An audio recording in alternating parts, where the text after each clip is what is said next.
accent aigu n'est jamais monté au ciel, le miracle inventé par la Bible. Introduction. Avez-vous déjà remis en question les fondements mêmes de votre foi?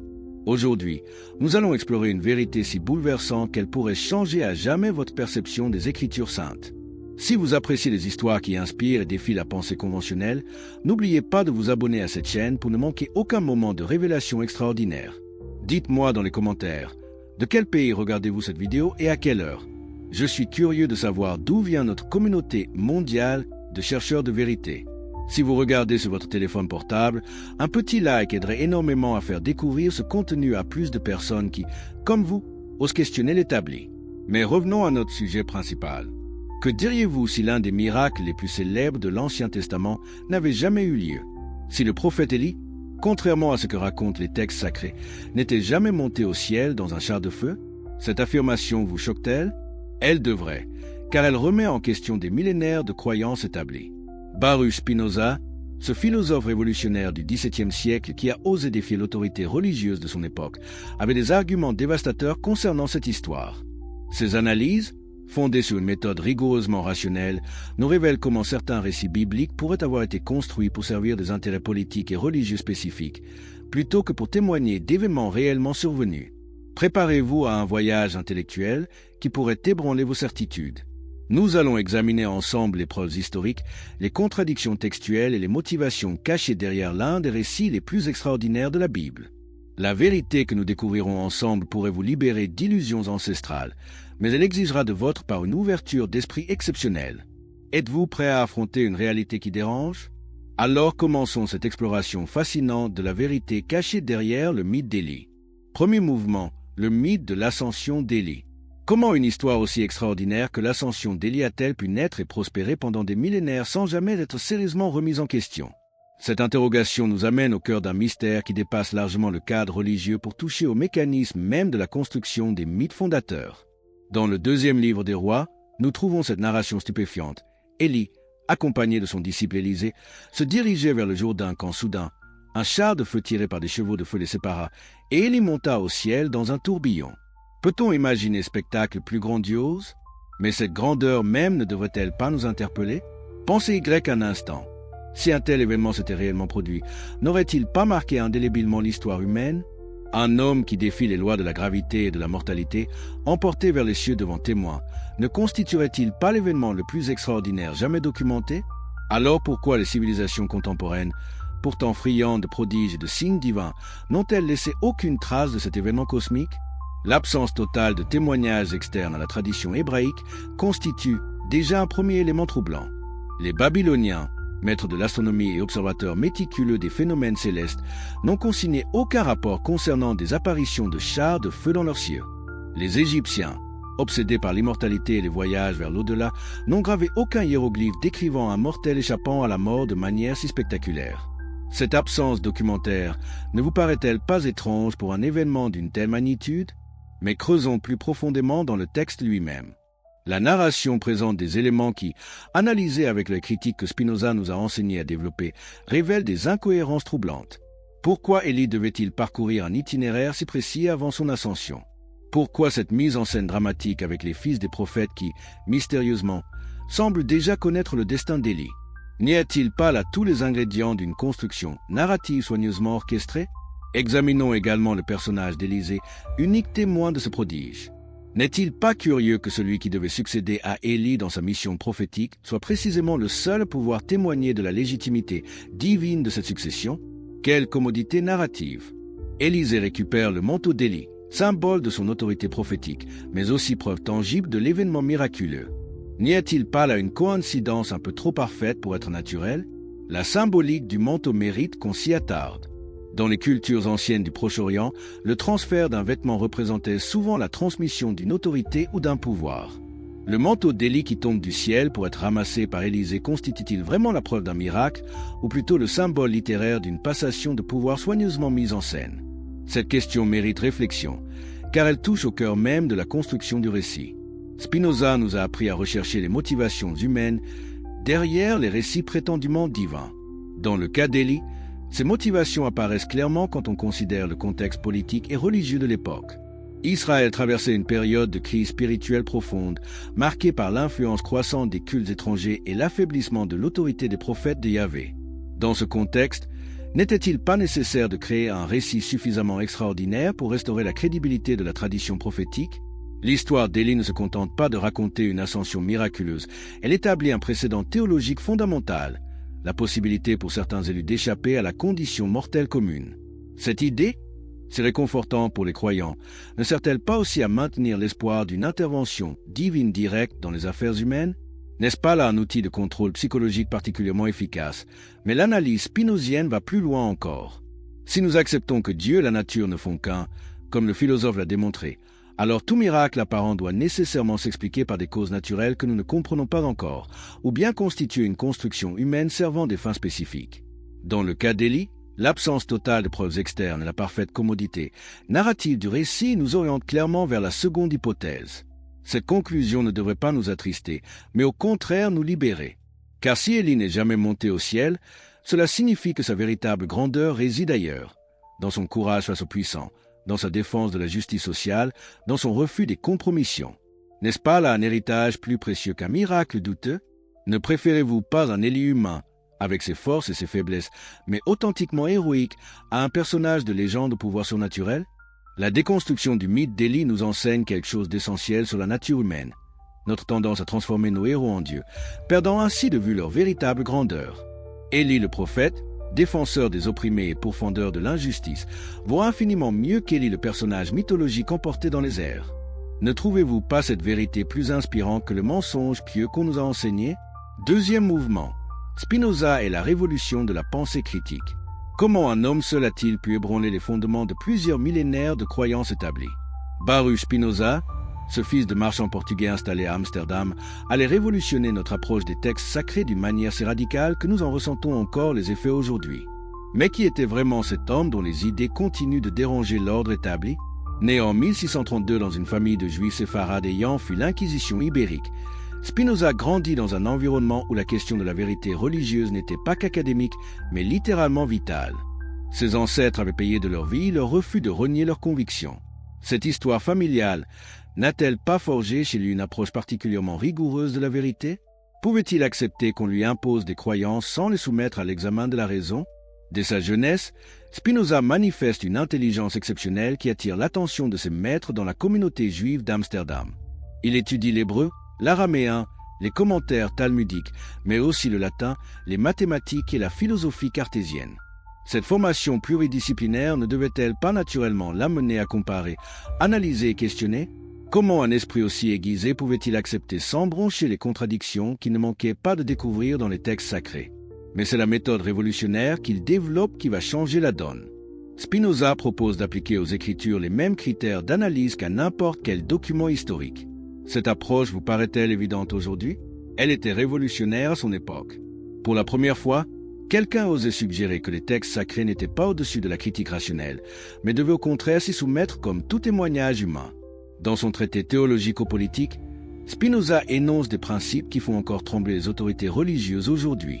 Il affirme que pour comprendre un texte biblique, il faut d'abord connaître la langue dans laquelle il a été écrit, puis l'époque et les circonstances de sa rédaction, enfin les intentions de son auteur. Cette méthode ne vous semble-t-elle pas élémentaire? Pourtant, elle était révolutionnaire car elle impliquait que les auteurs bibliques étaient des hommes de leur temps, influencés par leur contexte historique et culturel, non des secrétaires divins transcrivant sous dictée céleste. Appliquant cette méthode au récit d'Élie, Spinoza découvre rapidement les failles qui nous occupent aujourd'hui. Il note d'abord l'isolement du témoignage. Seul Élisée prétend avoir assisté à l'ascension. Or, comment un événement d'une telle magnitude cosmique peut-il n'avoir eu qu'un seul témoin? Dans le droit rabbinique que Spinoza connaissait parfaitement, un témoignage unique ne suffit jamais à établir la vérité d'un fait important. N'y a-t-il pas là une première contradiction interne au système de pensée qui a produit ce récit? Mais Spinoza va plus loin dans son analyse.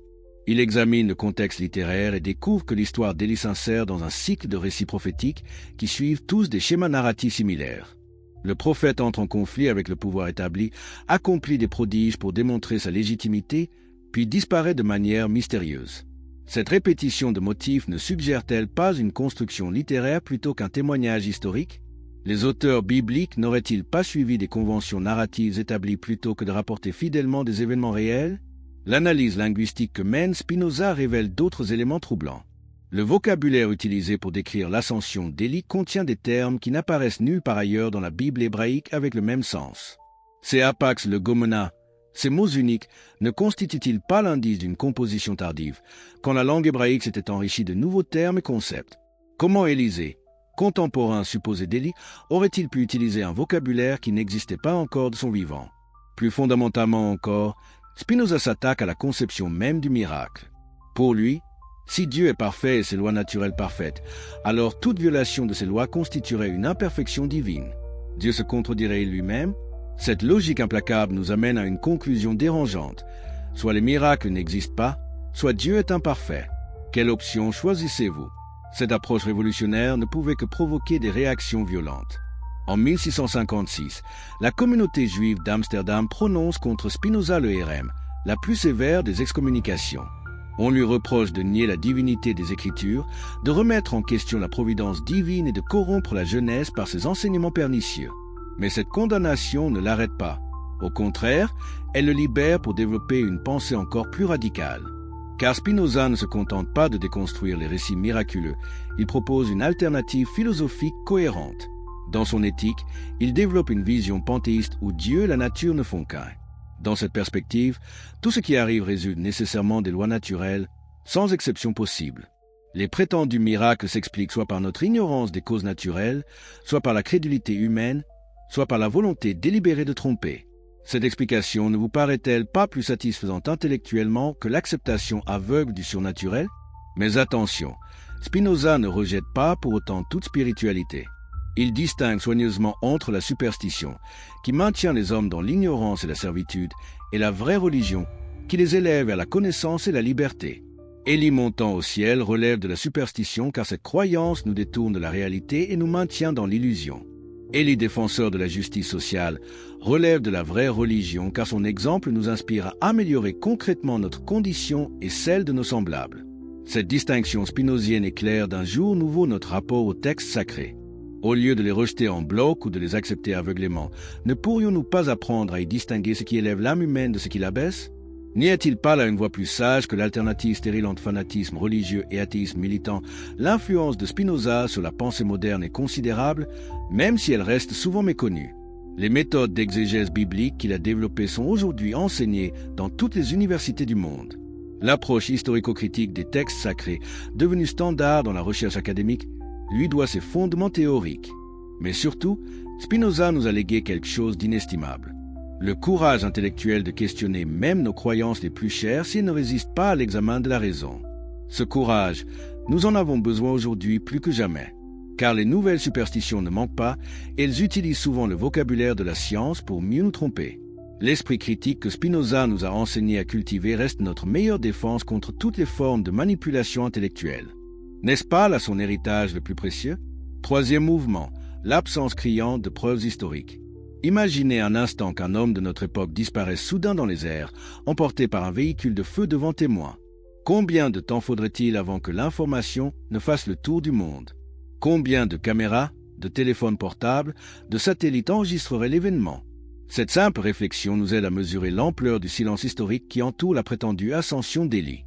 Comment un événement aussi extraordinaire a-t-il pu passer totalement inaperçu de toutes les civilisations contemporaines? Pour comprendre l'étrangeté de cette absence documentaire, il faut d'abord replacer l'époque d'Élie dans son contexte historique. Nous parlons du IXe siècle avant notre ère, une période où le Proche-Orient ancien bouillonnait d'activités culturelles et intellectuelles. La Syrie était à son apogée, Babylone développait ses sciences astronomiques, l'Égypte perpétuait ses traditions millénaires de consignation méticuleuse des événements remarquables. Ces civilisations disposaient, elles, de moyens d'observation et d'enregistrement suffisants pour ne pas manquer un phénomène aussi spectaculaire qu'un char de feu traversant leurs cieux? La réponse est sans équivoque. Absolument. Les Babyloniens, en particulier, étaient des observateurs passionnés des phénomènes célestes. Leurs archives cunéiformes regorgent de descriptions d'éclipses, de comètes, de météores et de tous les événements astronomiques inhabituels. Ils croyaient fermement que les cieux influençaient les destinées terrestres et notaient scrupuleusement toute anomalie céleste pour en tirer des présages. Comment auraient-ils pu ignorer l'apparition d'un char de feu emportant un mortel vers les hauteurs? Un tel prodige n'aurait-il pas mérité les tablettes les plus solennelles de leurs scribes? De même, les Égyptiens possédaient une longue tradition d'observation astronomique liée à leurs préoccupations religieuses et agricoles. Le calendrier égyptien, basé sur les mouvements stellaires, témoigne de leur expertise en la matière. Leurs textes funéraires décrivent avec précision les voyages des morts dans l'au-delà. Leurs scribes consignent religieusement tous les phénomènes qu'ils interprètent comme des manifestations divines. N'est-il pas inconcevable qu'ils aient manqué le spectacle d'un homme échappant à la mort de manière si spectaculaire, eux qui étaient obsédés par l'immortalité? Mais l'absence de témoignages externes n'est que le premier niveau du problème. Creusons plus profondément dans les sources hébraïques elles-mêmes. La Bible contient plusieurs livres qui couvrent la même période historique qu'Élie, écrites par des auteurs différents et à des époques diverses.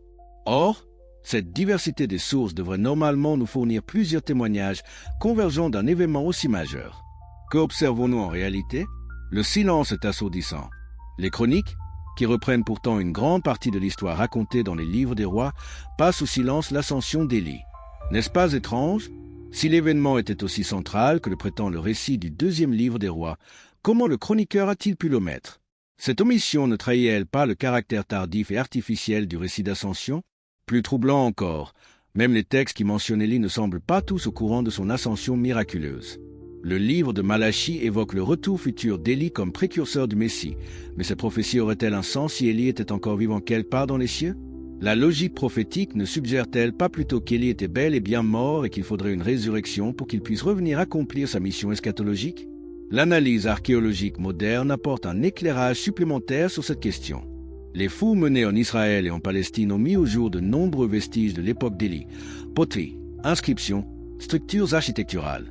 Ces découvertes nous permettent de reconstituer avec une précision remarquable la vie quotidienne, les pratiques religieuses et les préoccupations de l'époque.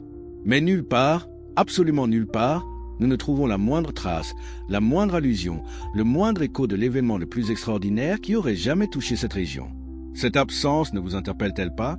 Prenons un exemple concret pour mesurer l'ampleur de cette anomalie.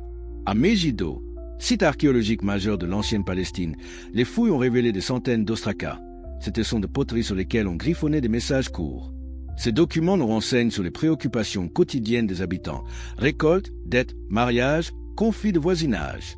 Mais aucun ne mentionne l'ascension spectaculaire du plus célèbre prophète de la région. N'est-ce pas comme si les New-Yorkais du 11 septembre 2000 n'avaient laissé aucune trace écrite de l'effondrement des tours jumelles? La situation devient encore plus paradoxale quand on considère la géographie du récit. L'ascension d'Élie aurait eu lieu près du Jourdain, dans une région densément peuplée et située sur des routes commerciales importantes.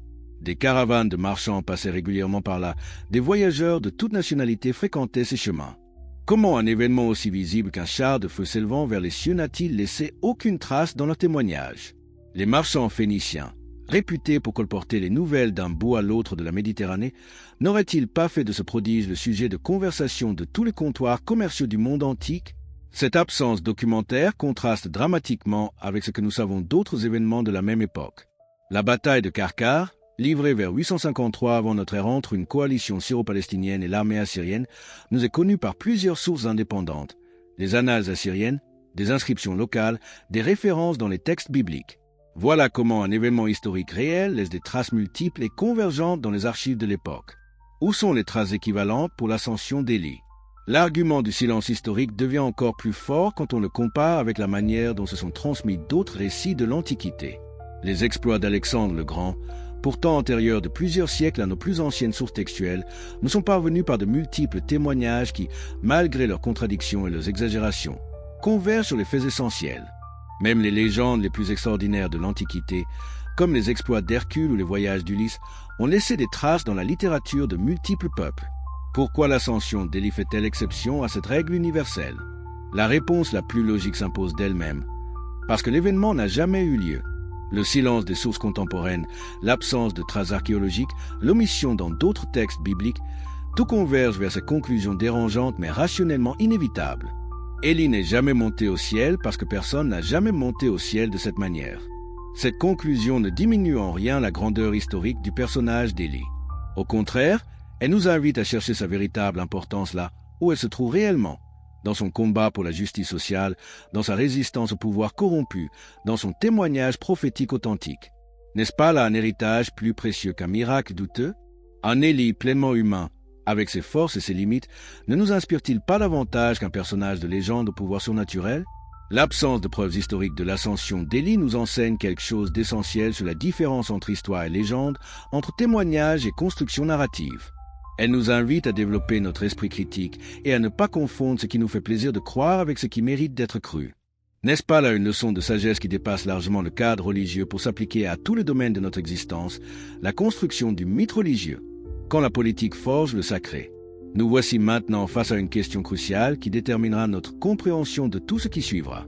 Si vous appréciez ces révélations historiques qui bousculent les idées reçues, pensez à vous abonner pour ne manquer aucune de nos explorations dans les mystères du passé. D'ailleurs, dites-moi en commentaire, depuis quel pays nous rejoignez-vous aujourd'hui et à quelle heure regardez-vous cette vidéo? J'aimerais savoir d'où vient cette formidable communauté de chercheurs de vérité. Et si vous regardez depuis votre téléphone, un petit like nous aiderait énormément à toucher encore plus de personnes prêtes à remettre en question les certitudes établies. Mais revenons à notre enquête passionnante. Comment naît un mythe religieux? Pourquoi certaines histoires traversaient les siècles alors que d'autres sombrent dans l'oubli? La construction du récit d'Élie nous offre un cas d'école exceptionnel pour comprendre les mécanismes secrets qui transforment des événements humains ordinaires en légendes divines extraordinaires. Imaginez-vous à la cour du royaume d'Israël au IXe siècle avant notre ère. Le roi Achab règne sur un territoire prospère mais spirituellement déchiré. Les cultes étrangers, notamment celui de Baal importé par la reine Jézabel, gagnent en influence auprès de l'aristocratie. Les prophètes traditionnels de Yahvé voient leur autorité s'effriter progressivement. Dans ce contexte de crise religieuse, n'était-il pas nécessaire de créer des figures prophétiques suffisamment impressionnantes pour restaurer la crédibilité de la tradition ancestrale? Élie apparaît précisément dans ce moment de tension maximale. Mais qui était-il vraiment avant que la légende ne s'empare de sa personne? Les indices textuels suggèrent un personnage historique authentique, un prophète rural venu du pays de Galade, région périphérique et conservatrice, pour défier l'establishment religieux de la capitale. Son nom même, Élie, signifie « mon Dieu Yahvé », constituant déjà un programme théologique en soi. N'y a-t-il pas là le profil parfait d'un opposant charismatique capable de catalyser les frustrations populaires? Mais comment ce prophète provincial a-t-il pu acquérir une telle renommée? La réponse se trouve dans l'analyse des besoins politiques et religieux de l'époque. Le royaume d'Israël traversait une période d'expansion économique mais aussi d'instabilité spirituelle. L'influence croissante des cultes cananéens et phéniciens menaçait l'identité yahviste traditionnelle. Dans ce contexte, n'était-il pas vital de disposer de figures prophétiques capables de rivaliser en prestige avec les prêtres des divinités étrangères? L'examen attentif du cycle narratif d'Élie révèle une construction littéraire remarquablement sophistiquée. Chaque épisode répond à un besoin théologique spécifique. La sécheresse et sa fin démontrent le pouvoir de Yahvé sur les éléments naturels, territoire traditionnel de Baal. Le défi du mont Carmel établit la supériorité du Dieu d'Israël sur les divinités cananéennes. La fuite au mont Horeb rattache Élie à la tradition mosaïque. Enfin, l'ascension miraculeuse place le prophète au-dessus de la condition mortelle commune. Cette progression ne vous paraît-elle pas trop parfaite pour être fortuite? Chaque élément de cette construction répond à des préoccupations contemporaines précises. Prenons l'épisode du mont Carmel, l'un des plus célèbres du cycle d'Élie. Le prophète y défie 450 prêtres de Baal dans une ordalie spectaculaire pour déterminer quelle divinité est vraiment capable de faire descendre le feu du ciel. Le résultat ne souffre aucune ambiguïté. Seul Yahvé répond à l'appel de son serviteur, consumant non seulement le sacrifice mais aussi l'autel et l'eau qui l'entouraient. Mais cette victoire éclatante ne masque-t-elle pas une réalité plus prosaïque? L'analyse historique de cet épisode révèle des éléments troublants. Le mont Carmel était effectivement un haut lieu religieux fréquenté par diverses populations, mais les fouilles archéologiques n'ont révélé aucune trace de l'événement grandiose décrit dans le texte biblique. Plus intriguant encore, la géographie du récit présente des incohérences qui suggèrent une connaissance imparfaite des lieux réels. L'auteur du texte connaissait-il vraiment le mont Carmel ou a-t-il choisi ce site prestigieux pour donner plus de crédibilité à son récit? La construction du personnage délie des modèles narratifs que l'on retrouve dans de nombreuses cultures antiques. Le prophète solitaire qui défie les puissants, accomplit des prodiges et disparaît mystérieusement constitue un archétype universel que l'on retrouve de la Mésopotamie à l'Égypte en passant par la Grèce. Cette universalité ne suggère-t-elle pas que nous sommes en présence d'un schéma narratif conventionnel plutôt que d'un témoignage historique unique? Mais la comparaison la plus éclairante concerne les parallèles avec d'autres traditions du Proche-Orient ancien. Les textes ougaritiques, découverts au XXe siècle, nous révèlent des récits où le dieu Baal affronte ses rivaux dans des combats cosmiques impliquant feu, eau et vent. Les épopées mésopotamiennes raconte les exploits de héros semi-divins capables de défier les lois naturelles. Les traditions égyptiennes regorgent de récits de sages et de magiciens aux pouvoirs extraordinaires. Dans ce contexte culturel saturé de merveilleux, la construction d'un élithomaturge ne répond, elle, pas simplement aux attentes narratives de l'époque. L'analyse des sources textuelles révèle d'ailleurs que le cycle d'Élie n'a pas été composé d'un bloc, mais résulte d'un processus d'élaboration progressive s'étalant sur plusieurs siècles. Les couches rédactionnelles les plus anciennes présentent un Élie plus humain, aux prises avec des difficultés psychologiques réelles, la dépression après sa victoire du Mont Carmel, la peur face aux menaces de Jézabel, le découragement devant l'ampleur de sa tâche. N'y a-t-il pas là les traces d'un personnage historique authentique, avant que la légende ne le transforme en surhomme? Les ajouts tardifs, identifiables par leur vocabulaire et leurs préoccupations théologiques, enrichissent progressivement le personnage d'éléments merveilleux. La dépression après sa victoire du Mont Carmel, la peur face aux menaces de Jézabel, le découragement devant l'ampleur de sa tâche. N'y a-t-il pas là les traces d'un personnage historique authentique, avant que la légende ne le transforme en surhomme? Les ajouts tardifs, identifiables par leur vocabulaire et leurs préoccupations théologiques, enrichissent progressivement le personnage d'éléments merveilleux, multiplication miraculeuse de l'huile et de la farine, résurrection du fils de la veuve de Sarepta, et finalement ascension céleste. Cette évolution progressive ne trahit-elle pas un processus de mythification délibéré, chaque génération ajoutant sa pierre à l'édifice légendaire? Le contexte de composition de ces textes éclaire leurs véritables enjeux. La plupart des spécialistes situent la rédaction finale du cycle d'Élie à l'époque de l'exil babylonien, soit plusieurs siècles après la mort supposée du prophète. À cette époque, le peuple juif traversait la crise identitaire la plus grave de son histoire, destruction du temple, déportation de l'élite, remise en question des promesses divines. Dans ce contexte dramatique, n'était-il pas vital de disposer de figures prophétiques suffisamment prestigieuses pour maintenir l'espoir et la cohésion communautaire? L'Élie de l'exil répond parfaitement à ces besoins. Son combat victorieux contre Baal rassure sur la supériorité définitive de Yahvé. Sa capacité à survivre dans le désert encourage les déportés à persévérer dans l'épreuve. Sa relation privilégiée avec Dieu garantit la fidélité divine malgré les apparences. Et surtout, son ascension miraculeuse prouve que la mort elle-même ne peut interrompre la mission prophétique. N'avons-nous pas là tous les ingrédients d'un mythe fondateur parfaitement adapté aux circonstances historiques de sa création? Cette fonction consolatrice du mythe d'Élie explique pourquoi l'histoire de son ascension occupe une place si centrale dans la tradition juive. Elle ne se contente pas de clore dignement la carrière d'un prophète exceptionnel, elle établit un précédent théologique fondamental, la possibilité pour certains élus d'échapper aux limites de la condition humaine. Cette espérance ne constituait-elle pas un réconfort inestimable pour un peuple confronté à l'humiliation et au désespoir? Mais creusons encore plus profondément dans les mécanismes de construction mythologique. L'ascension d'Élie ne surgit pas du néant dans la littérature biblique, elle s'inscrit dans un réseau complexe d'échos et de correspondances qui lui donne sa signification pleine. Enoch, le premier homme à avoir échappé à la mort selon la Genèse, précède Élie dans cette destinée exceptionnelle. Moïse, dont la mort mystérieuse sur le mont Nebo échappe aux témoins humains, préfigure également cette transcendance de la mortalité commune. N'y a-t-il pas là la constitution progressive d'une théologie de l'exception, où certains personnages échappent aux lois communes pour mieux illustrer la toute-puissance divine? Cette théologie de l'exception ne répond-elle pas à des besoins psychologiques profonds? Dans un monde où la mort règne en maître absolu, l'idée que certains privilégiés puissent y échapper offre un espoir consolateur. Mais cet espoir ne détourne-t-il pas l'attention des vrais enjeux terrestres? En fantasmant sur l'ascension miraculeuse d'Élie, ne risque-t-on pas d'oublier son combat très concret pour la justice sociale et contre l'oppression des puissants? Car le véritable Élie historique, celui qui transparaît encore sous les couches légendaires, était d'abord un défenseur des pauvres et des opprimés. Son conflit avec Achab ne portait pas seulement sur des questions cultuelles abstraites, mais sur des enjeux socio-économiques très concrets. La spoliation des petits propriétaires par l'aristocratie, l'introduction de pratiques commerciales étrangères défavorables aux populations rurales, l'abandon des traditions juridiques protectrices des faibles. N'est-ce pas là un héritage plus précieux que tous les miracles imaginaires? L'histoire de la vigne de Naboth, où Élie intervient pour dénoncer l'assassinat judiciaire perpétré par le couple royal, illustre parfaitement cette dimension sociale de son ministère prophétique. Naboth refuse de vendre son héritage familial au roi, conformément aux lois ancestrales qui protègent la propriété des petits paysans. Jézabel organise alors un complot qui aboutit à la condamnation à mort du récalcitrant, permettant à Achab de s'approprier la vigne convoitée. Élie intervient alors pour dénoncer ce crime et en annoncer le châtiment divin. N'avons-nous pas là l'exemple parfait d'un prophétisme authentique, ancré dans la défense concrète de la justice? Mais cette dimension sociale du message d'Élie risque d'être occultée par l'éblouissement provoqué par ces prétendus miracles. En transformant le prophète en thaumaturge, la tradition légendaire ne détourne-t-elle pas l'attention de son véritable enseignement?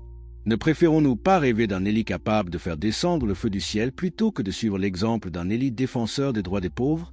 Cette préférence ne révèle-t-elle pas quelque chose de troublant sur notre rapport aux religieux? La construction du mythe d'Élie nous enseigne donc quelque chose d'essentiel sur les mécanismes de la croyance humaine. Nous avons tendance à préférer le merveilleux à l'authentique, l'extraordinaire au quotidien, l'évasion spirituelle à l'engagement social. Cette tendance n'est-elle pas précisément ce que dénonce Spinoza quand il distingue entre vraie religion et superstition?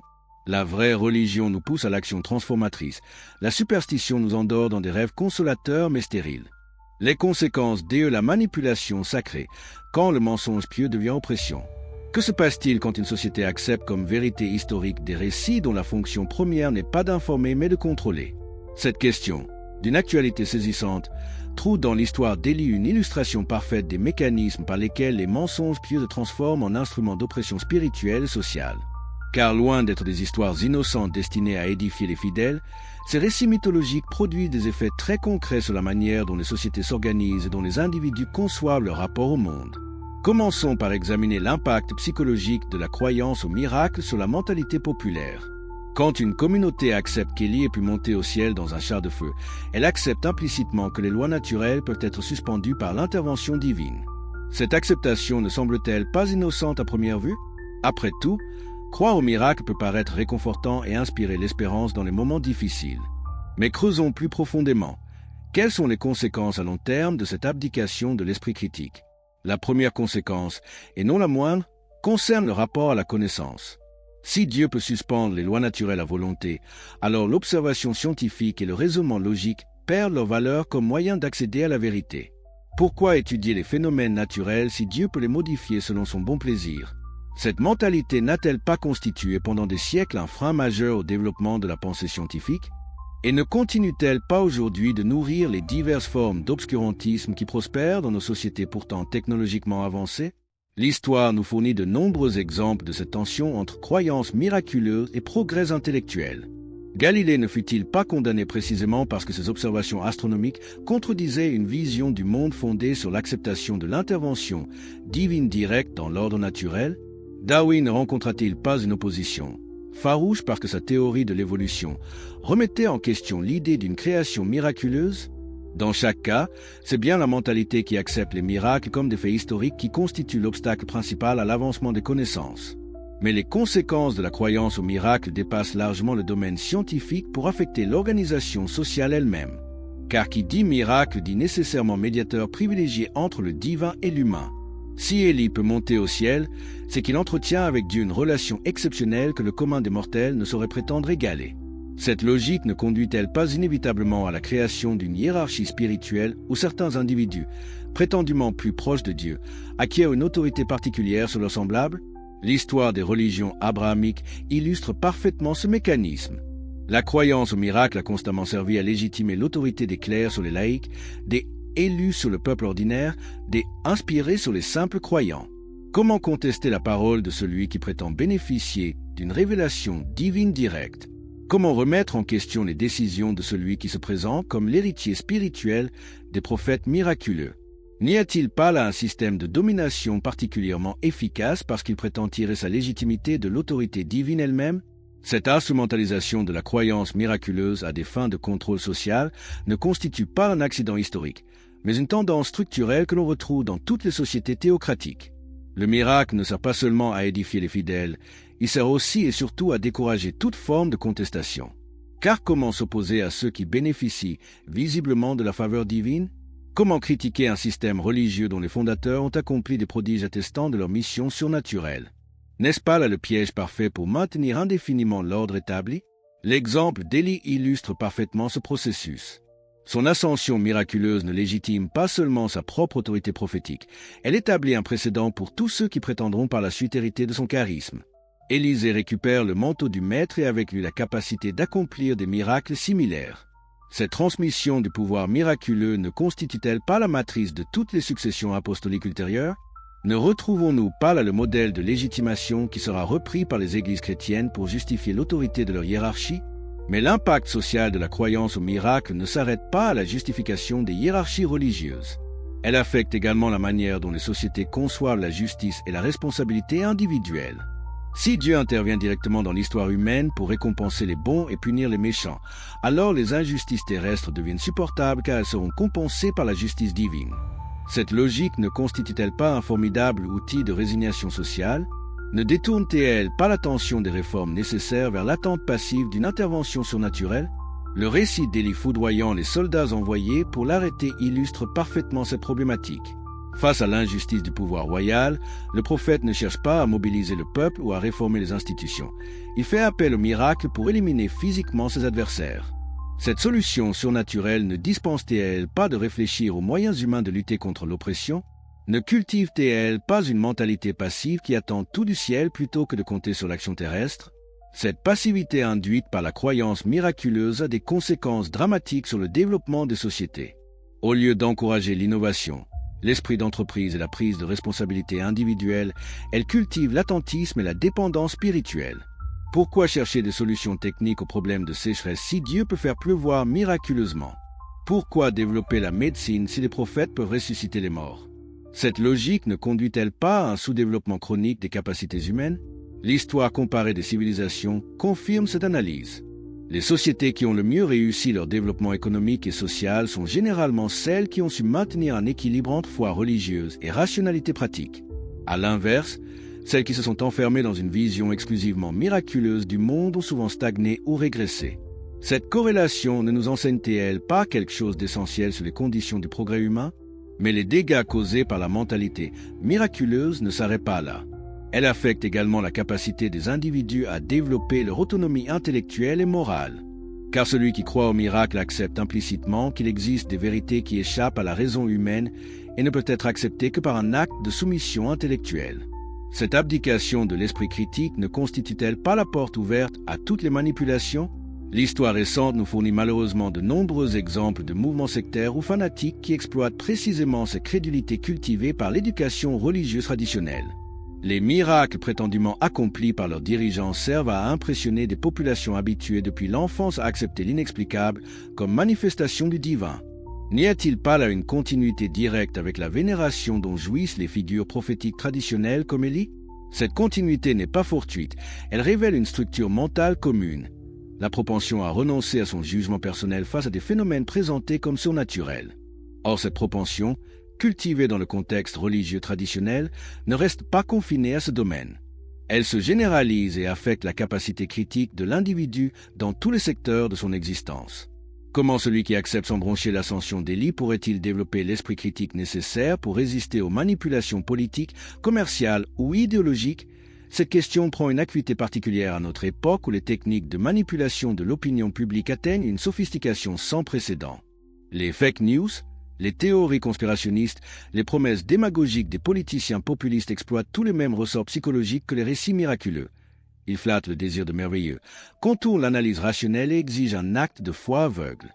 N'est-ce pas là la preuve que l'éducation à la crédulité religieuse constitue une préparation involontaire mais efficace à toutes les autres formes de crédulité? L'analyse spinozienne nous aide à comprendre ces mécanismes. Pour Spinoza, la superstition naît de la peur et de l'espoir, deux passions qui rendent l'homme particulièrement vulnérable à la manipulation. Celui qui a peur cherche des protecteurs surnaturels, celui qui espère accepte les promesses les plus invraisemblables. La croyance au miracle cultive précisément ces deux dispositions d'esprit. Elle nourrit la peur en présentant un monde où les lois naturelles peuvent être suspendues à tout moment, et elle entretient l'espoir en promettant des interventions divines salvatrices. N'est-ce pas là le cocktail parfait pour fabriquer des consciences manipulables? Cette analyse ne vise pas à discréditer toute forme de spiritualité, mais au contraire à la purifier de ses éléments les plus nocifs. Car il est possible de cultiver une vie spirituelle riche sans pour autant renoncer à l'exercice de la raison. Spinoza lui-même, souvent présenté comme un athée, développe dans son éthique une spiritualité authentique fondée sur la connaissance rationnelle de la nature et l'amour de la vérité. Cette spiritualité éclairée ne libère-t-elle pas l'homme au lieu de l'asservir? Ne l'élève-t-elle pas vers sa véritable dignité au lieu de le maintenir dans une minorité spirituelle perpétuelle? Le cas d'Élie nous fournit un exemple parfait de cette purification spirituelle nécessaire. Débarrassé de ses oripeaux miraculeux, le prophète de Galade retrouve sa véritable grandeur, celle d'un homme qui a eu le courage de s'opposer aux puissants de son temps pour défendre les droits des faibles. Cette grandeur purement humaine ne vaut-elle pas infiniment mieux que tous les prodiges imaginaires? Ne nous inspire-t-elle pas davantage à l'action généreuse que les rêveries sur des chars de feu? La résistance déhue l'établissement religieux, quand la vérité dérange le pouvoir. Comment les gardiens de l'orthodoxie réagissent-ils quand leurs dogmes les plus sacrés sont remis en question par l'analyse rationnelle? L'histoire de la réception des idées de Spinoza et de ses successeurs nous offre un cas d'école fascinant pour comprendre les mécanismes de résistance que déploie l'establishment religieux face aux vérités dérangeantes. Car loin d'accueillir avec joie des analyses qui pourraient purifier leur foi de ces éléments superstitieux, les autorités religieuses ont généralement choisi la voie de l'opposition systématique, révélant par là même leur véritable préoccupation. Rappelons d'abord le contexte historique dans lequel Spinoza développe sa critique des miracles bibliques. Nous sommes au XVIIe siècle, époque où l'Europe sort lentement des guerres de religion qui l'ont déchirée pendant plus d'un siècle. Les confessions chrétiennes rivales ont appris à leurs dépens que l'invocation de l'autorité divine pour justifier les positions politiques peut conduire aux pires excès. Dans ce contexte, n'était-il pas logique d'espérer qu'une approche plus rationnelle des textes sacrés serait accueillie comme une contribution salutaire à la pacification religieuse?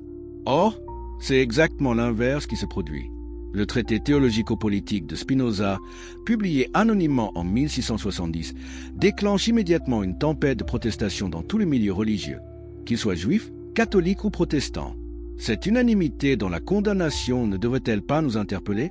Si les idées de Spinoza étaient vraiment aussi dangereuses qu'on le prétendait, pourquoi toutes les confessions se sentaient-elles également menacées?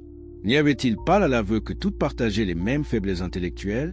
La réaction de la communauté juive d'Amsterdam, dont Spinoza était issu, illustre parfaitement ces mécanismes de défense. En 1656, soit 14 ans avant la publication du traité, les dirigeants de la synagogue portugaise prononcent contre le jeune philosophe le hérem le plus sévère de leur histoire. Le texte de cette excommunication, qui nous est parvenu, constitue un document exceptionnel pour comprendre la mentalité des autorités religieuses face à la critique rationnelle. Il ne reproche pas à Spinoza des erreurs factuelles ou des raisonnements défaillants, mais ses horribles hérésies et ses actes monstrueux qui risquent de corrompre la jeunesse. N'y a-t-il pas là l'aveu que l'enjeu n'est pas la vérité mais le maintien de l'ordre établi? Plus révélateur encore, le RM interdit à tous les membres de la communauté d'avoir le moindre contact avec Spinoza, de lire ses écrits ou même de s'approcher de sa personne. Cette quarantaine intellectuelle totale ne révèle-t-elle pas une peur panique de la contagion des idées? Si les thèses de Spinoza étaient vraiment aussi faibles que le prétendaient ses détracteurs, pourquoi craindre à ce point leur diffusion? Ne suffisait-il pas de les réfuter publiquement pour en démontrer l'inanité? Cette stratégie de l'évitement plutôt que de la réfutation se retrouve dans toutes les confessions chrétiennes de l'époque. Les théologiens catholiques placent les œuvres de Spinoza à l'index des livres interdits sans prendre la peine d'y répondre systématiquement. Les pasteurs protestants les dénoncent en chair mais évitent soigneusement d'entrer dans le détail de l'argumentation. Cette convergence des attitudes ne trahit-elle pas une conscience commune de la fragilité des positions traditionnelles? Car au fond, que reproche-t-on vraiment à Spinoza? Ses adversaires l'accusent de nier la providence divine, de réduire Dieu à la nature et de détruire la religion révélée. Mais ces accusations portent-elles sur le fond de sa démarche ou sur ses conclusions? Spinoza remet-il vraiment en question l'existence de Dieu ou propose-t-il simplement une conception plus rationnelle de la divinité? Sa méthode d'analyse des textes bibliques est-elle moins respectueuse que celle des théologiens traditionnels, ou au contraire plus rigoureuse? N'est-ce pas précisément cette rigueur qui dérange? L'examen attentif des critiques adressées à Spinoza révèle qu'elles portent moins sur ses méthodes que sur leurs implications. Car si l'on accepte d'analyser les textes bibliques avec les mêmes outils critiques que n'importe quel document historique, alors effectivement beaucoup de croyances traditionnelles deviennent indéfendables. L'ascension d'Élie, la résurrection de Lazare, la marche de Jésus sur les eaux. Tous ces récits perdent leur crédibilité historique pour ne plus conserver qu'une valeur symbolique. Cette transformation ne menace-t-elle pas directement l'autorité de ceux qui fondent leur pouvoir sur l'acceptation littérale de ces prodiges? La question de l'autorité constitue effectivement le cœur du problème. Car l'approche spinozienne ne se contente pas de remettre en question des récits particuliers, elle bouleverse la hiérarchie traditionnelle des sources de vérité. Au lieu de partir des textes sacrés pour comprendre le monde, elle part de la raison naturelle pour comprendre les textes sacrés. Cette inversion ne transforme-t-elle pas radicalement la position respective des clercs et des laïcs dans l'accès à la vérité religieuse? Traditionnellement, les clercs détiennent le monopole de l'interprétation des Écritures. Leurs années d'études théologiques, leur connaissance des langues anciennes, leur familiarité avec les commentaires patristiques leur confèrent une autorité intellectuelle que les fidèles ordinaires ne peuvent contester. Mais si l'analyse des textes bibliques relève des mêmes méthodes que l'étude de n'importe quel document historique, alors cette expertise particulière perd sa spécificité. N'importe quel esprit cultivé peut désormais participer au débat exégétique sur un pied d'égalité. Cette démocratisation de l'herméneutique biblique ne constitue-t-elle pas une menace existentielle pour le pouvoir clérical? Cette menace explique l'acharnement avec lequel les autorités religieuses combattent les idées spinoziennes et leurs développements ultérieurs. Car il ne s'agit plus seulement de défendre tel ou tel dogme particulier, mais de préserver un système entier de domination intellectuelle. Si les fidèles découvrent qu'ils peuvent comprendre les textes sacrés par eux-mêmes, s'ils réalisent que la raison naturelle suffit pour distinguer le vraisemblable de l'invraisemblable même dans les récits religieux, alors à quoi bon les médiateurs traditionnels? Cette logique ne conduit-elle pas inévitablement vers l'idéal protestant du libre examen, mais poussée à ses conséquences ultimes? Les stratégies déployées par l'establishment religieux pour contrer cette menace révèlent leur sophistication autant que leur cynisme. Incapables de réfuter sur le fond les analyses spinoziennes, les autorités religieuses choisissent généralement la voie de l'attaque ad hominem. Spinoza devient l'athée, le blasphémateur, l'ennemi de la religion.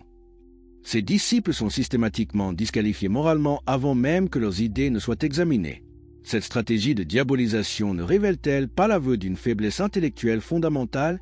Parallèlement, ces mêmes autorités développent des théologies de plus en plus sophistiquées pour maintenir l'apparence de la rationalité, tout en préservant l'essentiel de leur dogme. Les preuves de l'existence de Dieu se multiplient, les harmonisations entre science et foi se raffinent, les herméneutiques symboliques se complexifient. Mais tous ces efforts ne visent-ils pas au fond à éviter la vraie question, celle de la crédibilité historique des récits miraculeux sur lesquels repose l'édifice traditionnel? Cette fuite en avant théologique produit des résultats paradoxaux. Plus les défenseurs de l'orthodoxie raffinent leurs arguments, plus ils donnent l'impression d'avoir quelque chose à cacher.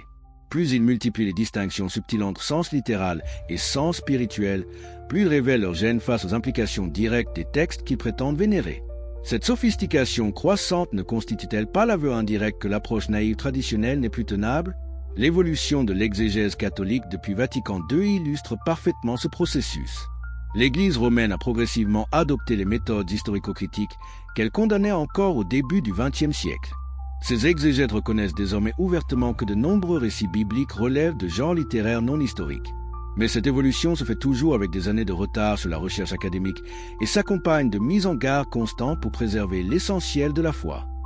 N'y a-t-il pas là l'illustration parfaite d'une institution qui recule pied à pied devant l'évidence en essayant de sauver les meubles? Les confessions protestantes, pourtant héritières de la tradition du libre examen, ne se montrent guère plus courageuses face aux implications de la critique biblique. Les courants évangéliques maintiennent mordicus l'inhérence scripturaire. Les courants libéraux développent des théologies de plus en plus éthérées pour éviter de trancher les questions factuelles.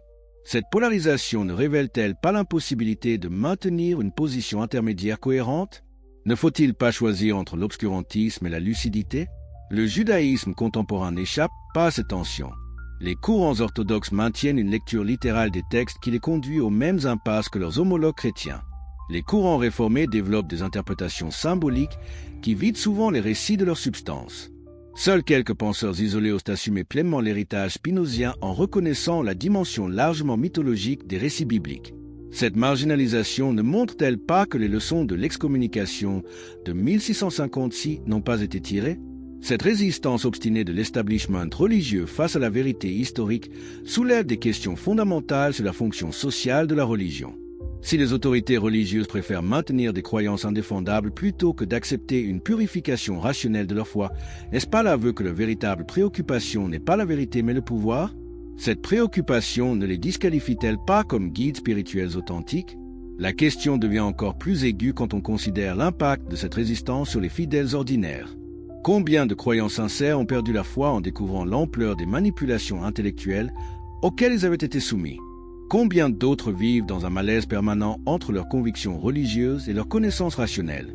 Cette souffrance spirituelle ne constitue-t-elle pas le prix le plus lourd de l'obstination cléricale?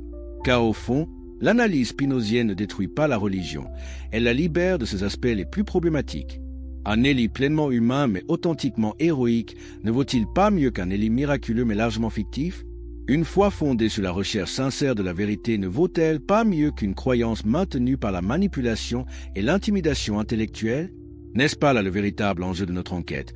Non pas détruire la spiritualité, mais la rendre enfin digne de ce nom, l'héritage moderne de la vérité dérangeante. Comment vivre sa foi à l'ère de la raison? Est-il vraiment possible de conserver une spiritualité authentique après avoir pris conscience de la nature mythologique de certains récits bibliques? Cette question, qui tourmente de nombreux croyants sincères, trouve dans notre époque moderne une acuité particulière. Si vous appréciez ces explorations qui osent questionner les certitudes établies pour nous mener vers une compréhension plus profonde de la vérité, n'hésitez pas à vous abonner pour ne manquer aucune de nos investigations historiques qui changent la donne. Dites-moi d'ailleurs, d'où nous regardez-vous aujourd'hui et à quelle heure découvrez-vous cette révélation? Je suis fasciné de savoir comment notre communauté internationale de chercheurs de vérité accueille ces découvertes. Et si vous suivez cette vidéo sur votre mobile, un petit like nous aiderait énormément à faire connaître ces analyses cruciales à un public encore plus large. Revenons maintenant à cette question fondamentale qui préoccupe dans nos contemporains. Comment redéfinir la spiritualité dans un monde où la science a démythifié tant de croyances ancestrales? Car contrairement à ce que prétendent les détracteurs de l'analyse critique, la démonstration du caractère légendaire de l'ascension d'Élie ne signe pas l'arrêt de mort de toute vie spirituelle. Au contraire, elle ouvre la voie à une spiritualité plus mature, plus authentique et finalement plus nourrissante pour l'âme humaine. Cette transformation nécessaire de notre rapport aux religieux ne date pas d'hier. Déjà au XVIIIe siècle, les philosophes des Lumières, héritiers de Spinoza, s'efforçaient de distinguer entre les aspects éternels du message religieux ces enveloppes culturelles périssables. Voltaire, malgré sa critique féroce du fanatisme religieux, ne cessait de proclamer « Si Dieu n'existait pas, il faudrait l'inventer ». Cette formule ne révèle-t-elle pas une intuition profonde? Que l'être humain a un besoin spirituel authentique qui transcende les formulations dogmatiques particulières. Kant, de son côté, proposait de fonder la religion sur l'impératif moral plutôt que sur l'acceptation de récits miraculeux. Pour lui, la vraie preuve de l'existence de Dieu ne résidait pas dans les prodiges rapportés par les Écritures, mais dans la voie de la conscience qui nous commande impérieusement de faire le bien. Cette approche ne nous libère-t-elle pas de la nécessité de croire à l'ascension d'Élie tout en préservant l'essentiel de l'expérience religieuse? N'ouvre-t-elle pas la voie à une spiritualité universelle qui peut rassembler tous les hommes de bonne volonté, quelles que soient leurs convictions métaphysiques particulières? Cette évolution de la pensée religieuse s'est considérablement accélérée au XIXe et XXe siècle avec le développement des sciences humaines. L'anthropologie religieuse nous a révélé l'universalité des structures mythiques dans toutes les cultures humaines. La psychologie des profondeurs a mis au jour les mécanismes inconscients qui président à la formation des croyances religieuses. L'histoire des religions a démontré les emprunts constants entre les diverses traditions spirituelles de l'humanité. Ces découvertes ne nous obligent-elles pas à repenser radicalement notre approche du phénomène religieux? Prenons l'exemple de l'anthropologue Joseph Campbell, dont les travaux sur le héros aux 1000 visages ont révolutionné notre compréhension des récits mythologiques. Campbell a démontré que l'histoire d'Élie suit exactement le même schéma narratif que les légendes héroïques de toutes les cultures. Appel à l'aventure, épreuves initiatiques, acquisition de pouvoirs surnaturels, retour transformé dans le monde ordinaire et finalement transcendance de la condition mortelle.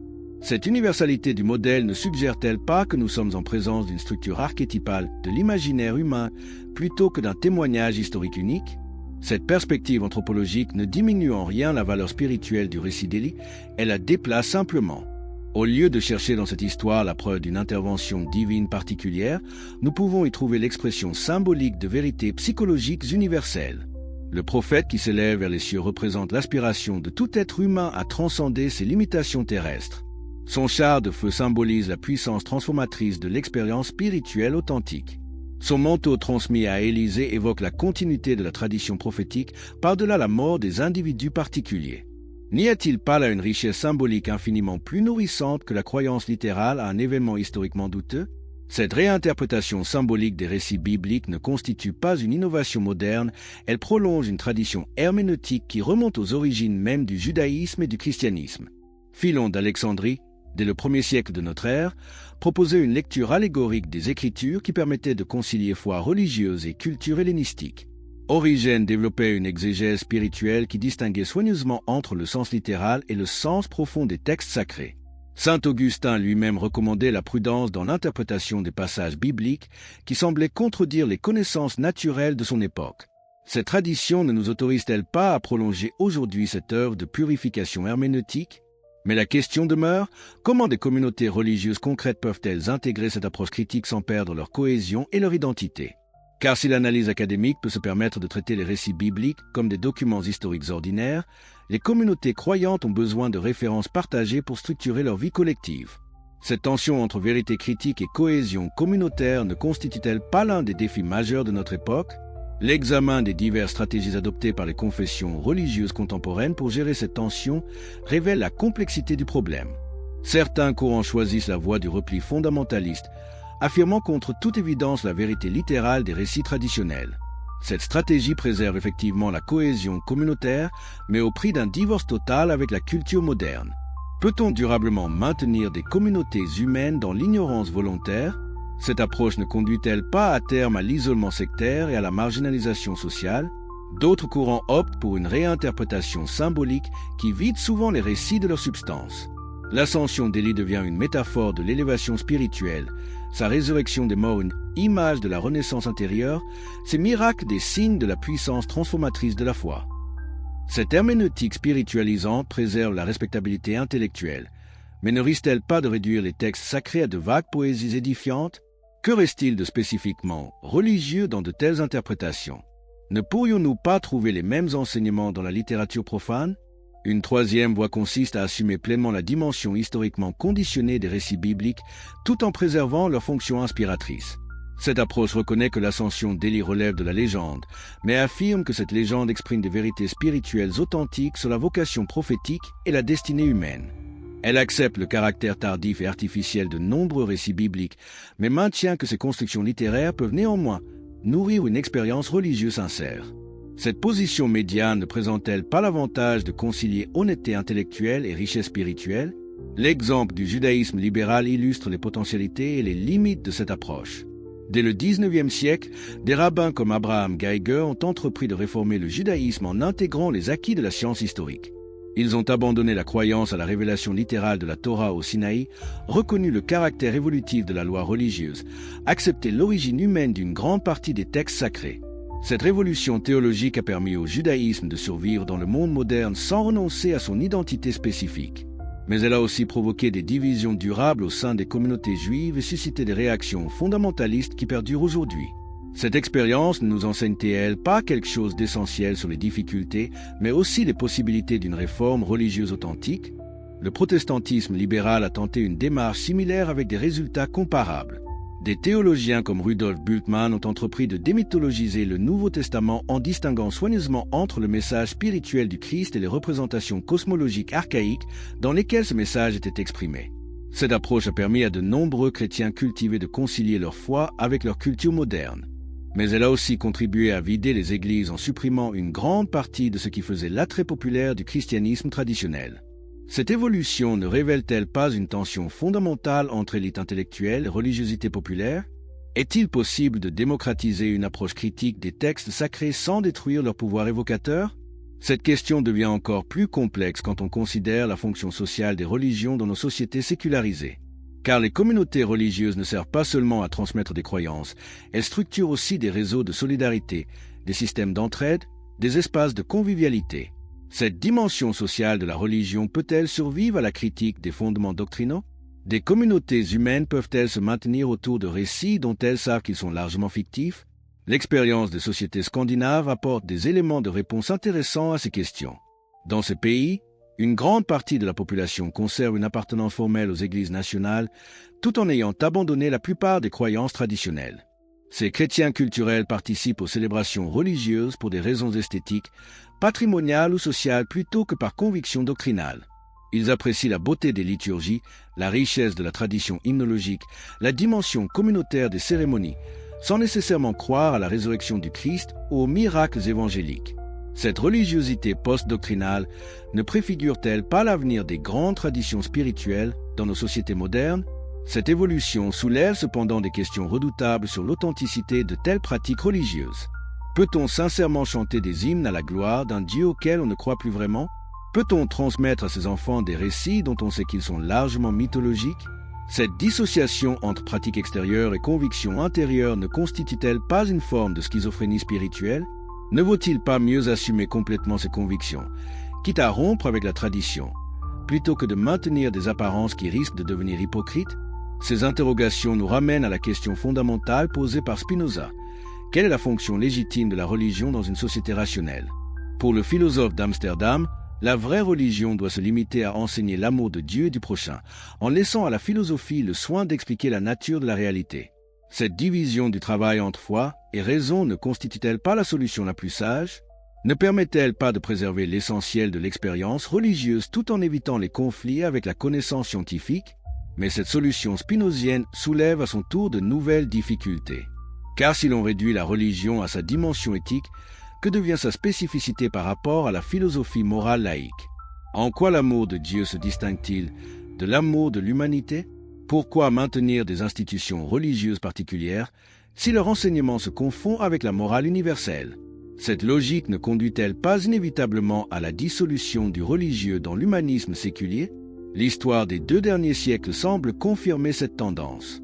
Dans la plupart des sociétés occidentales, les valeurs traditionnellement portées par les religions ont été progressivement sécularisées et intégrées dans des systèmes éthiques laïques. La charité chrétienne est devenue solidarité sociale, la justice divine s'est muée en droit de l'homme, l'espérance eschatologique a cédé la place à l'idéologie du progrès. Cette évolution ne valide-t-elle pas l'analyse spinozienne selon laquelle la religion n'est qu'une étape transitoire dans le développement de la conscience humaine? Pourtant, force est de constater que cette sécularisation n'a pas fait disparaître le besoin religieux. Malgré les prédictions répétées sur la mort de Dieu et l'avènement d'une société purement rationnelle, la religiosité humaine se recompose constamment sous de nouvelles formes. Spiritualités orientales, mouvements New Age, écologie sacrée, psychologie transpersonnelle, autant de manifestations contemporaines d'une quête spirituelle qui refuse de se laisser réduire à la dimension éthique. Cette persistance ne révèle-t-elle pas une dimension anthropologique fondamentale que l'analyse purement critique néglige? Car peut-être l'erreur consiste-t-elle à opposer raison et spiritualité comme 2 démarches incompatibles. L'exemple de certains scientifiques contemporains suggère qu'il est possible de cultiver simultanément la rigueur intellectuelle et l'ouverture au mystère. Einstein parlait de sentiments religieux cosmiques pour décrire l'émotion que lui inspirait la contemplation de l'ordre mathématique de l'univers.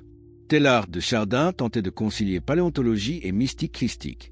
Ces tentatives de synthèse ne nous indiquent-elles pas une voie possible pour dépasser les fausses oppositions? Cette voie exigerait cependant une profonde transformation de nos catégories mentales habituelles. Il faudrait apprendre à distinguer entre vérité scientifique et vérité existentielle, entre explication causale et signification symbolique, entre connaissance objective et expérience subjective. L'ascension d'Élie peut être simultanément fausse historiquement et vraie spirituellement, inexistante factuellement et réelle symboliquement. Cette complexité herméneutique ne correspond-elle pas mieux à la richesse de l'expérience humaine que les simplifications réductionnistes qui dominent souvent nos débats? Mais cette sophistication conceptuelle présuppose un niveau de culture philosophique qui dépasse largement les capacités du grand public. Comment démocratiser une approche aussi nuancée? Comment éviter que la distinction entre vérité historique et vérité symbolique ne devienne un privilège élitaire, laissant les masses dans l'alternative stérile entre crédulité naïve et nihilisme désabusé? N'y a-t-il pas là un défi pédagogique majeur pour nos sociétés démocratiques? L'émergence d'Internet et des nouveaux médias modifie profondément les données de ce problème. D'un côté, ces outils démocratisent l'accès à l'information et permettent à chacun de vérifier par lui-même la validité des affirmations traditionnelles. De l'autre, ils favorisent aussi la prolifération de théories conspirationnistes et de pseudosciences qui exploitent la crédulité populaire. Cette ambivalence ne reflète-t-elle pas l'ambivalence fondamentale de la condition humaine, tiraillée entre aspiration à la vérité et besoin de réassurance dans ce contexte mouvant?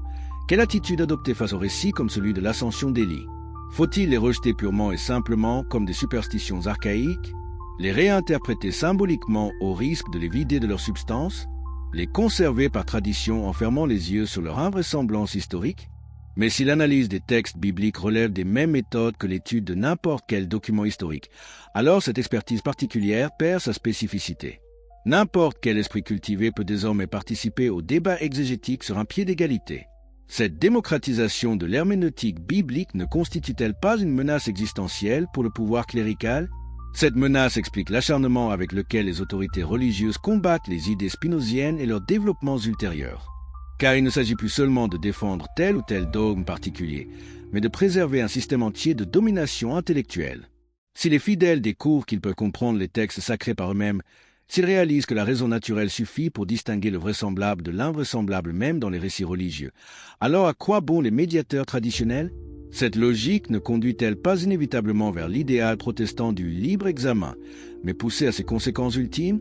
Les stratégies déployées par l'establishment religieux pour contrer cette menace révèlent leur sophistication autant que leur cynisme. Incapables de réfuter sur le fond les analyses spinoziennes, les autorités religieuses choisissent généralement la voie de l'attaque ad hominem. Spinoza devient l'athée, le blasphémateur, l'ennemi de la religion. Ses disciples sont systématiquement disqualifiés moralement avant même que leurs idées ne soient examinées. Cette stratégie de diabolisation ne révèle-t-elle pas l'aveu d'une faiblesse intellectuelle fondamentale? Parallèlement, ces mêmes autorités développent des théologies de plus en plus sophistiquées pour maintenir l'apparence de la rationalité, tout en préservant l'essentiel de leurs dogmes.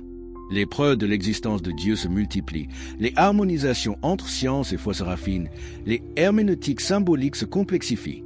Mais tous ces efforts ne visent-ils pas au fond à éviter la vraie question, celle de la crédibilité historique des récits miraculeux sur lesquels repose l'édifice traditionnel? Cette fuite en avant théologique produit des résultats paradoxaux. Plus les défenseurs de l'orthodoxie raffinent leurs arguments, plus ils donnent l'impression d'avoir quelque chose à cacher.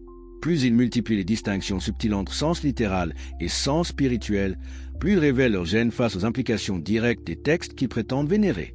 Cette sophistication croissante ne constitue-t-elle pas l'aveu indirect que l'approche naïve traditionnelle n'est plus tenable? L'évolution de l'exégèse catholique depuis Vatican II illustre parfaitement ce processus. L'Église romaine a progressivement adopté les méthodes historico-critiques qu'elle condamnait encore au début du XXe siècle. Ces exégètes reconnaissent désormais ouvertement que de nombreux récits bibliques relèvent de genres littéraires non historiques. Mais cette évolution se fait toujours avec des années de retard sur la recherche académique et s'accompagne de mises en garde constantes pour préserver l'essentiel de la foi. N'y a-t-il pas là l'illustration parfaite d'une institution qui recule pied à pied devant l'évidence en essayant de sauver les meubles? Les confessions protestantes, pourtant héritières de la tradition du libre examen, ne se montrent guère plus courageuses face aux implications de la critique biblique. Les courants évangéliques maintiennent mordicus l'inhérence scripturaire. Les courants libéraux développent des théologies de plus en plus éthérées pour éviter de trancher les questions factuelles. Cette polarisation ne révèle-t-elle pas l'impossibilité de maintenir une position intermédiaire cohérente? Ne faut-il pas choisir entre l'obscurantisme et la lucidité? Le judaïsme contemporain n'échappe pas à cette tension. Les courants orthodoxes maintiennent une lecture littérale des textes qui les conduit aux mêmes impasses que leurs homologues chrétiens. Les courants réformés développent des interprétations symboliques qui vident souvent les récits de leur substance. Seuls quelques penseurs isolés osent assumer pleinement l'héritage spinozien en reconnaissant la dimension largement mythologique des récits bibliques. Cette marginalisation ne montre-t-elle pas que les leçons de l'excommunication de 1656 n'ont pas été tirées? Cette résistance obstinée de l'establishment religieux face à la vérité historique soulève des questions fondamentales sur la fonction sociale de la religion.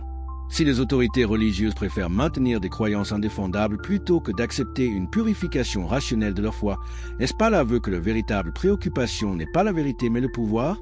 Cette préoccupation ne les disqualifie-t-elle pas comme guides spirituels authentiques? La question devient encore plus aiguë quand on considère l'impact de cette résistance sur les fidèles ordinaires. Combien de croyants sincères ont perdu la foi en découvrant l'ampleur des manipulations intellectuelles auxquelles ils avaient été soumis? Combien d'autres vivent dans un malaise permanent entre leurs convictions religieuses et leurs connaissances rationnelles? Cette souffrance spirituelle ne constitue-t-elle pas le prix le plus lourd de l'obstination cléricale?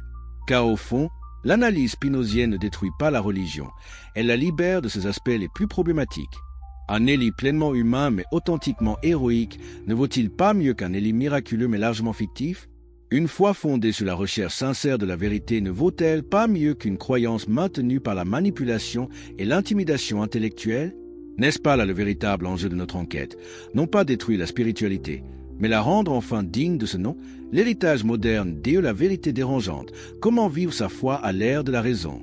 Est-il vraiment possible de conserver une spiritualité authentique après avoir pris conscience de la nature mythologique de certains récits bibliques? Cette question, qui tourmente de nombreux croyants sincères, trouve dans notre époque moderne une acuité particulière. Si vous appréciez ces explorations qui osent questionner les certitudes établies pour nous mener vers une compréhension plus profonde de la vérité, n'hésitez pas à vous abonner pour ne manquer aucune de nos investigations historiques qui changent la donne. Dites-moi d'ailleurs, d'où nous regardez-vous aujourd'hui et à quelle heure découvrez-vous cette révélation? Je suis fasciné de savoir comment notre communauté internationale, de chercheurs de vérité accueille ces découvertes. Et si vous suivez cette vidéo sur votre mobile, un petit like nous aiderait énormément à faire connaître ces analyses cruciales à un public encore plus large. Revenons maintenant à ces questions fondamentales qui préoccupent dans nos contemporains. Comment redéfinir la spiritualité dans un monde où la science a démythifié tant de croyances ancestrales? Car contrairement à ce que prétendent les détracteurs de l'analyse critique, la démonstration du caractère légendaire de l'ascension d'Élie ne signe pas l'arrêt de mort de toute vie spirituelle. Au contraire, elle ouvre la voie à une spiritualité plus mature, plus authentique et finalement plus nourrissante pour l'âme humaine. Cette transformation nécessaire de notre rapport aux religieux ne date pas d'hier. Déjà au XVIIIe siècle, les philosophes des Lumières, héritiers de Spinoza, s'efforçaient de distinguer entre les aspects éternels du message religieux ces enveloppes culturelles périssables. Voltaire, malgré sa critique féroce du fanatisme religieux, ne cessait de proclamer « Si Dieu n'existait pas, il faudrait l'inventer ». Cette formule ne révèle-t-elle pas une intuition profonde que l'être humain a un besoin spirituel authentique qui transcende les formulations dogmatiques particulières? Kant, de son côté, proposait de fonder la religion sur l'impératif moral plutôt que sur l'acceptation de récits miraculeux. Pour lui, la vraie preuve de l'existence de Dieu ne résidait pas dans les prodiges rapportés par les Écritures, mais dans la voie de la conscience qui nous commande impérieusement de faire le bien. Cette approche ne nous libère-t-elle pas de la nécessité de croire à l'ascension d'Élie tout en préservant l'essentiel de l'expérience religieuse? N'ouvre-t-elle pas la voie à une spiritualité universelle qui peut rassembler tous les hommes de bonne volonté, quelles que soient leurs convictions métaphysiques particulières? Cette évolution de la pensée religieuse s'est considérablement accélérée au XIXe et XXe siècle avec le développement des sciences humaines. L'anthropologie religieuse nous a révélé l'universalité des structures mythiques dans toutes les cultures humaines. La psychologie des profondeurs a mis au jour les mécanismes inconscients qui président à la formation des croyances religieuses. L'histoire des religions a démontré les emprunts constants entre les diverses traditions spirituelles de l'humanité. Ces découvertes ne nous obligent-elles pas à repenser radicalement notre approche du phénomène religieux? Prenons l'exemple de l'anthropologue Joseph Campbell, dont les travaux sur le héros aux 1000 visages ont révolutionné notre compréhension des récits mythologiques. Campbell a démontré que l'histoire d'Élie suit exactement le même schéma narratif que les légendes héroïques de toutes les cultures. Appel à l'aventure, épreuves initiatiques, acquisition de pouvoirs surnaturels, retour transformé dans le monde ordinaire et finalement transcendance de la condition mortelle. Cette universalité du modèle ne suggère-t-elle pas que nous sommes en présence d'une structure archétypale de l'imaginaire humain plutôt que d'un témoignage historique unique? Cette perspective anthropologique ne diminue en rien la valeur spirituelle du récit d'Élie, elle la déplace simplement. Au lieu de chercher dans cette histoire la preuve d'une intervention divine particulière, nous pouvons y trouver l'expression symbolique de vérités psychologiques universelles. Le prophète qui s'élève vers les cieux représente l'aspiration de tout être humain à transcender ses limitations terrestres. Son char de feu symbolise la puissance transformatrice de l'expérience spirituelle authentique. Son manteau transmis à Élisée évoque la continuité de la tradition prophétique par-delà la mort des individus particuliers. N'y a-t-il pas là une richesse symbolique infiniment plus nourrissante que la croyance littérale à un événement historiquement douteux? Cette réinterprétation symbolique des récits bibliques ne constitue pas une innovation moderne, elle prolonge une tradition herméneutique qui remonte aux origines même du judaïsme et du christianisme. Philon d'Alexandrie, dès le 1er siècle de notre ère, proposait une lecture allégorique des Écritures qui permettait de concilier foi religieuse et culture hellénistique. Origène développait une exégèse spirituelle qui distinguait soigneusement entre le sens littéral et le sens profond des textes sacrés. Saint Augustin lui-même recommandait la prudence dans l'interprétation des passages bibliques qui semblaient contredire les connaissances naturelles de son époque. Cette tradition ne nous autorise-t-elle pas à prolonger aujourd'hui cette œuvre de purification herméneutique? Mais la question demeure, comment des communautés religieuses concrètes peuvent-elles intégrer cette approche critique sans perdre leur cohésion et leur identité? Car si l'analyse académique peut se permettre de traiter les récits bibliques comme des documents historiques ordinaires, les communautés croyantes ont besoin de références partagées pour structurer leur vie collective. Cette tension entre vérité critique et cohésion communautaire ne constitue-t-elle pas l'un des défis majeurs de notre époque? L'examen des diverses stratégies adoptées par les confessions religieuses contemporaines pour gérer cette tension révèle la complexité du problème. Certains courants choisissent la voie du repli fondamentaliste, affirmant contre toute évidence la vérité littérale des récits traditionnels. Cette stratégie préserve effectivement la cohésion communautaire, mais au prix d'un divorce total avec la culture moderne. Peut-on durablement maintenir des communautés humaines dans l'ignorance volontaire? Cette approche ne conduit-elle pas à terme à l'isolement sectaire et à la marginalisation sociale? D'autres courants optent pour une réinterprétation symbolique qui vide souvent les récits de leur substance. L'ascension d'Élie devient une métaphore de l'élévation spirituelle, sa résurrection des morts une image de la renaissance intérieure, ces miracles des signes de la puissance transformatrice de la foi. Cette herméneutique spiritualisante préserve la respectabilité intellectuelle, mais ne risque-t-elle pas de réduire les textes sacrés à de vagues poésies édifiantes? Que reste-t-il de spécifiquement religieux dans de telles interprétations? Ne pourrions-nous pas trouver les mêmes enseignements dans la littérature profane? Une troisième voie consiste à assumer pleinement la dimension historiquement conditionnée des récits bibliques tout en préservant leur fonction inspiratrice.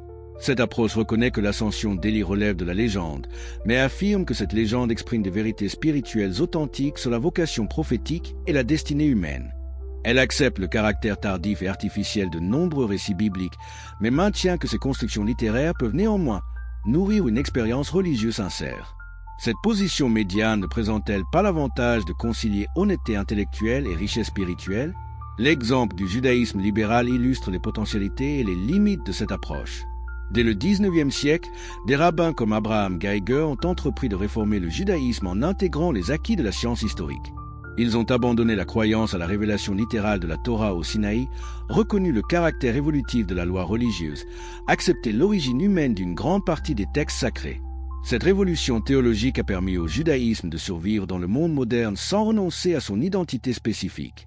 Mais elle a aussi provoqué des divisions durables au sein des communautés juives et suscité des réactions fondamentalistes qui perdurent aujourd'hui.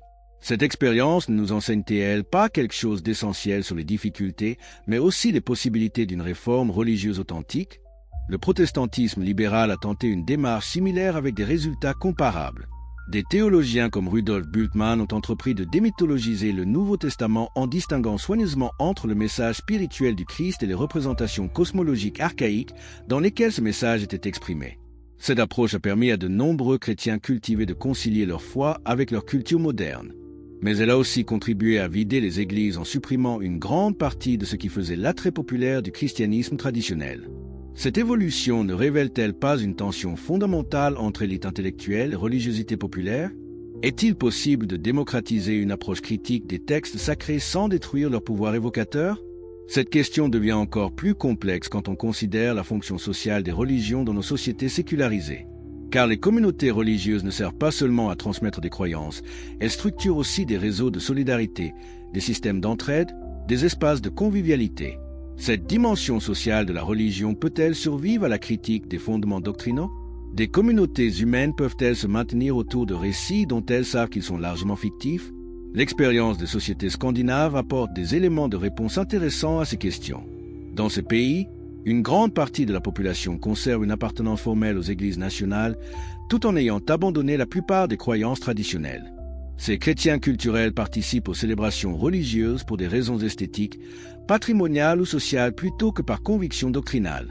Ils apprécient la beauté des liturgies, la richesse de la tradition hymnologique, la dimension communautaire des cérémonies, sans nécessairement croire à la résurrection du Christ ou aux miracles évangéliques. Cette religiosité post-doctrinale ne préfigure-t-elle pas l'avenir des grandes traditions spirituelles dans nos sociétés modernes? Cette évolution soulève cependant des questions redoutables sur l'authenticité de telles pratiques religieuses. Peut-on sincèrement chanter des hymnes à la gloire d'un Dieu auquel on ne croit plus vraiment? Peut-on transmettre à ses enfants des récits dont on sait qu'ils sont largement mythologiques? Cette dissociation entre pratique extérieure et conviction intérieure ne constitue-t-elle pas une forme de schizophrénie spirituelle? Ne vaut-il pas mieux assumer complètement ses convictions, quitte à rompre avec la tradition, plutôt que de maintenir des apparences qui risquent de devenir hypocrites? Ces interrogations nous ramènent à la question fondamentale posée par Spinoza. Quelle est la fonction légitime de la religion dans une société rationnelle? Pour le philosophe d'Amsterdam, la vraie religion doit se limiter à enseigner l'amour de Dieu et du prochain, en laissant à la philosophie le soin d'expliquer la nature de la réalité. Cette division du travail entre foi et raison ne constitue-t-elle pas la solution la plus sage? Ne permet-elle pas de préserver l'essentiel de l'expérience religieuse tout en évitant les conflits avec la connaissance scientifique? Mais cette solution spinozienne soulève à son tour de nouvelles difficultés. Car si l'on réduit la religion à sa dimension éthique, que devient sa spécificité par rapport à la philosophie morale laïque? En quoi l'amour de Dieu se distingue-t-il de l'amour de l'humanité? Pourquoi maintenir des institutions religieuses particulières si leur enseignement se confond avec la morale universelle? Cette logique ne conduit-elle pas inévitablement à la dissolution du religieux dans l'humanisme séculier? L'histoire des 2 derniers siècles semble confirmer cette tendance. Dans la plupart des sociétés occidentales, les valeurs traditionnellement portées par les religions ont été progressivement sécularisées et intégrées dans des systèmes éthiques laïques. La charité chrétienne est devenue solidarité sociale, la justice divine s'est muée en droit de l'homme, l'espérance eschatologique a cédé la place à l'idéologie du progrès. Cette évolution ne valide-t-elle pas l'analyse spinozienne selon laquelle la religion n'est qu'une étape transitoire dans le développement de la conscience humaine? Pourtant, force est de constater que cette sécularisation n'a pas fait disparaître le besoin religieux. Malgré les prédictions répétées sur la mort de Dieu et l'avènement d'une société purement rationnelle, la religiosité humaine se recompose constamment sous de nouvelles formes. Spiritualités orientales, mouvements New Age, écologie sacrée, psychologie transpersonnelle, autant de manifestations contemporaines d'une quête spirituelle qui refuse de se laisser réduire à la dimension éthique. Cette persistance ne révèle-t-elle pas une dimension anthropologique fondamentale que l'analyse purement critique néglige?